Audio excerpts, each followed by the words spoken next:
Did you know that you can start recording a video right from photo mode without switching mode first in One UI 8.0 with Android 16? Samsung made it easier and smoother to take quick videos.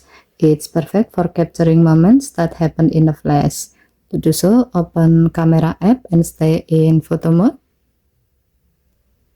Touch and hold the shutter button to start recording immediately. Touch and hold the shutter button to start recording immediately. While holding, drag your finger to the lock icon above the shutter button.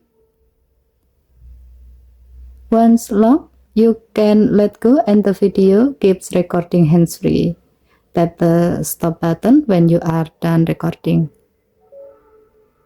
Given to its function, this feature helps you record quick moments instantly without wasting time switching mode, ideal for the spontaneous shot.